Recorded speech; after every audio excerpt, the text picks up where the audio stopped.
आज की कहानी है दोस्तों रस्मा। दरवाजे पर ढोल की आवाज़ सुनकर राधा जल्दी से अपने कमरे में चली गई। वो नई बहू का स्वागत नहीं कर सकती थी। उसकी सास ने साफ कह दिया था कि तुम शुभ कामों से दूर रहना और अपने बच्चों का बुरा कौन सोचता है। पूरी शादी में वो हर रस्म से दूर रही। बेटे ने एक दो बार बुलाया भी, पर वो काम का बहाना करके दूर ही रही।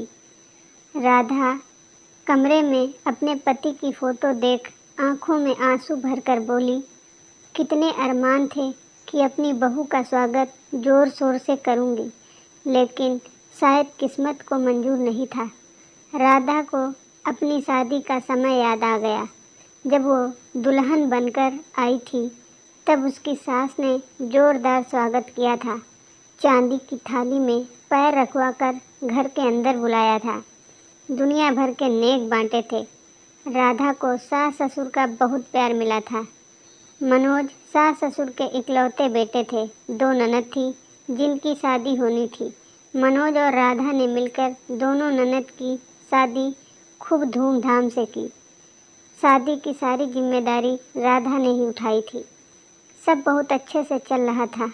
राधा को अपनी किस्मत पर नाज था कि ऐसा परिवार, प्यार करने वाला पति और उनके दो प्यारे बच्चे जतिन और आदिति।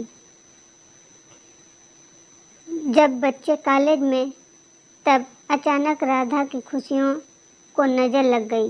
मनोज इस दुनिया को छोड़कर चले गए। सभी एकदम सदमे में थे और इस स्थिति से निकलने पर बच्चों और सास ससुर के प्रति अपने कर्तव्य निभाने के लिए राधा ने ससुर के साथ मनोज की जगह बिजनेस संभाला।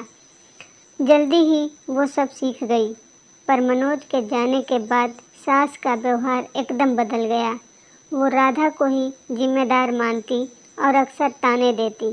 ससुर जी समझाते, क्यों उसको और दुखी करती रहती हो, समझ में नहीं आता।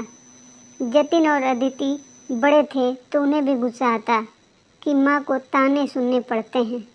वो अपनी दादी से लड़ते, पर राधा उन्हें समझाती कि उन्होंने भी अपना बेटा खोया है, वो भी परेशान है, बोलने दो उन्हें। राधा घर के काम के साथ ऑफिस संभाल कर टूट चुकी थी कि इतना करने के बाद भी सहानुभूति की जगह सिर्फ ताने मिलते हैं, पर बच्चों की खातिर सब सह रही थी। आदिति और जतिन रसोई में राधा की मदद कर देते, जो कि सास को पसंद न आता। जतिन ने पढ़ाई पूरी कर ऑफिस का काम संभाल लिया था। अब राधा घर में रहती थी। जतिन की शादी पक्की हुई तो राधा बहुत खुश थी कि अब मैं भी अपने अरमान पूरी करूंगी, आखिर मेरा भी अधिकार है। पर सास ने कड़ी आवाज़ में चेतावनी दी कि किसी भी रस्म में सामने मत आना। राधा के सारे अरमान टूट गए, पर बेटे की खुशी